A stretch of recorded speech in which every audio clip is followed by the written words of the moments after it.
Ever wondered who were the first Europeans to reach North America? Or who were the skilled seafarers that dominated the seas in the late 8th to the late 11th centuries? They were the Vikings.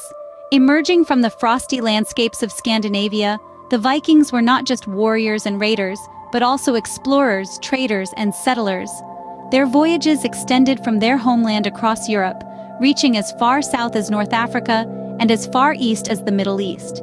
They even braved the icy waters of the North Atlantic, establishing settlements in Greenland and Vinland, known today as Newfoundland. The Viking Age, spanning from the late 8th to the late 11th centuries, left an indelible mark on the history of Scandinavia, the British Isles, France, Estonia, and Kievan Rus. Their influence was not limited to the territories they explored. It also extended to the places they chose to settle, where they established Norse governments and societies, shaping their development for generations to come. The Vikings were more than just seafarers. They were skilled sailors and navigators, using their knowledge of the stars, the currents, and the winds to guide them across vast and often treacherous waters. They were also farmers, fishermen, craftsmen, and traders, bringing back to Scandinavia not just treasures and wealth, but also knowledge, skills, and foreign influences that would shape the region's historical and genetic development. But the term Viking didn't always denote these intrepid seafarers from Scandinavia. It was originally associated with long-distance sea journeys and rowers. Only later, when these northern seafarers began to dominate the seas, did it come to signify Scandinavian pirates or raiders. Yet, the term Viking was not a reference to nationality. That was denoted by other terms like Northmen or Danes. Thus begins the fascinating saga of the Vikings, a complex civilization often misunderstood. When you hear the term Viking, what image does it conjure up? Fierce raiders? Or perhaps ruthless pirates?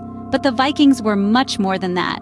Now, let's journey back to the late 8th to the late 11th centuries, a time when the Vikings were more than just the seafaring warriors of popular imagination. The term Viking has a fascinating etymology. It wasn't originally linked to Scandinavian seafarers, but rather to long-distance sea journeys and rowers. It was only much later, when the Scandinavians began their maritime dominance, that Viking came to mean Scandinavian pirates or raiders. But the Vikings were not just pirates or raiders. They were also traders, settlers, and explorers. They voyaged to the Mediterranean, North Africa, the Middle East, Greenland, and Vinland, which we now know as Newfoundland. They were the first Europeans to reach North America. These journeys weren't just for pillaging and looting, but also for establishing settlements and trade routes. In Russia, for example, they were known as Varangians. They ventured as far as Iran and Arabia, influencing the culture and history of these regions. They even brought back slaves, concubines, and foreign influences to Scandinavia, shaping its genetic and historical development. But at home, they were primarily farmers, fishermen, craftsmen, and traders. Their own art and architecture were unique, and they lived by their own laws. They spoke Old Norse and consolidated their homelands into the early kingdoms of Denmark, Norway, and Sweden. So, despite the popular conception of Vikings as fierce warriors and ruthless raiders, the Viking Age was a complex civilization that had a significant impact on the history of many regions. The term Viking carried little negative connotation until the end of the Viking Age. In Eastern Europe, where Norse elites ruled, Viking was even seen as a positive concept. So, the Vikings were not just raiders, but versatile individuals who left a significant imprint wherever they went. The Vikings may have been seafarers and explorers, but they also left a lasting legacy on their homeland. Let's explore that.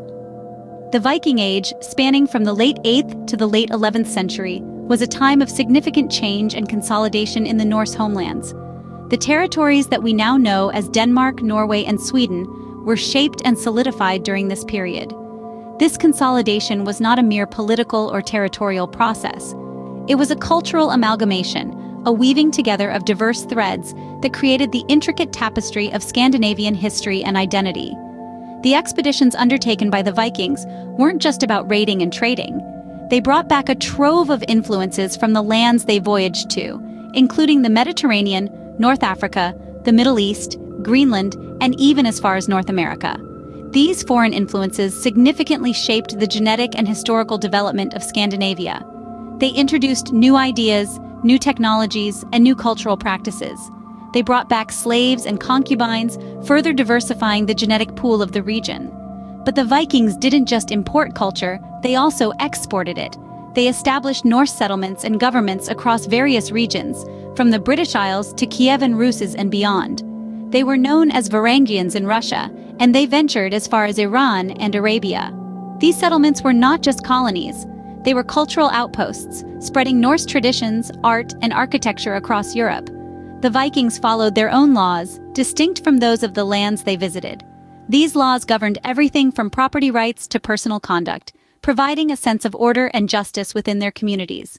They were primarily farmers, fishermen, craftsmen, and traders, but they were also artists and architects.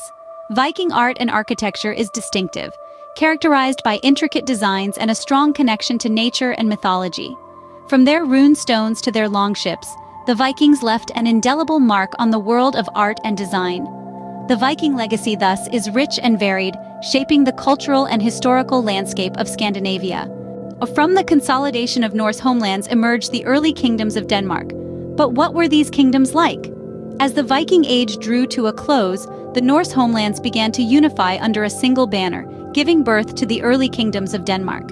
This period signified a shift from smaller tribal communities to more centralized forms of governance.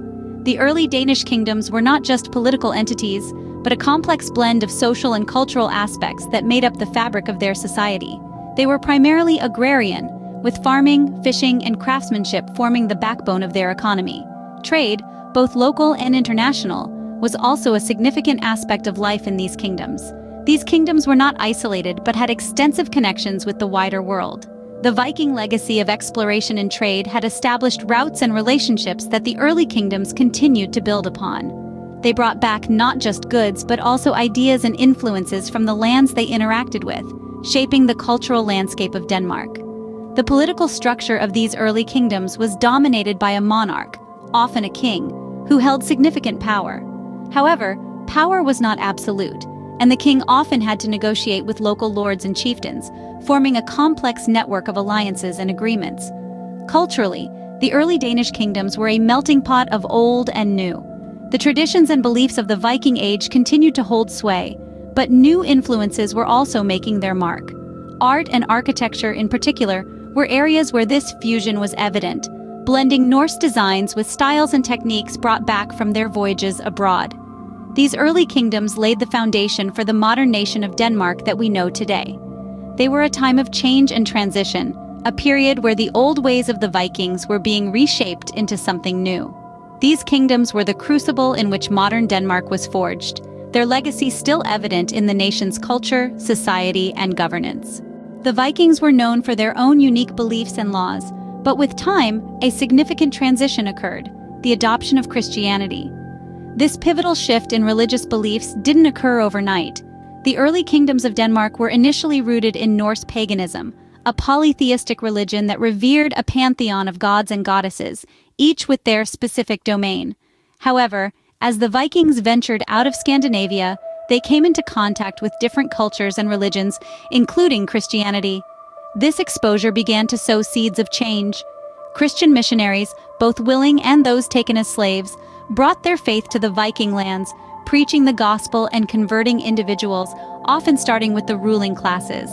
The transition from Norse paganism to Christianity was not just a matter of faith, but also a strategic move. The adoption of Christianity was seen as a means to forge stronger ties with the powerful Christian kingdoms in Europe, particularly the Frankish Empire. It was a pragmatic choice that opened up economic, political, and social opportunities. The consequences of this transition were profound. It led to the creation of a unified church and state, which played a crucial role in consolidating the early kingdoms of Denmark. It also influenced the cultural and societal norms, introducing new laws, practices, and morals that shaped the Danish society. Yet the transition was not without conflict. The clash between old and new beliefs caused social turmoil and even violence. Over time, however, Christianity gradually gained dominance, and the Old Norse gods receded into the realm of myths and legends. This transition to Christianity marked a significant turning point in the history of Denmark. We've journeyed through the Viking Age, explored their legacy, delved into the early kingdoms of Denmark, and witnessed their transition to Christianity. We've seen the Vikings not just as raiders, but as skilled sailors, traders, and settlers. we've understood their significant impact on the history of numerous regions and their role in the formation of Denmark. We've also seen how their transition to Christianity marked a pivotal shift in their cultural identity. Appreciating this rich tapestry of history helps us understand our present in a deeper, more nuanced way. Remember, history is not just about the past, but also about how it shapes our present and future. If you found this journey interesting and informative, don't forget to subscribe to our channel and like and share this video. Stay tuned for more fascinating insights into our world's rich history.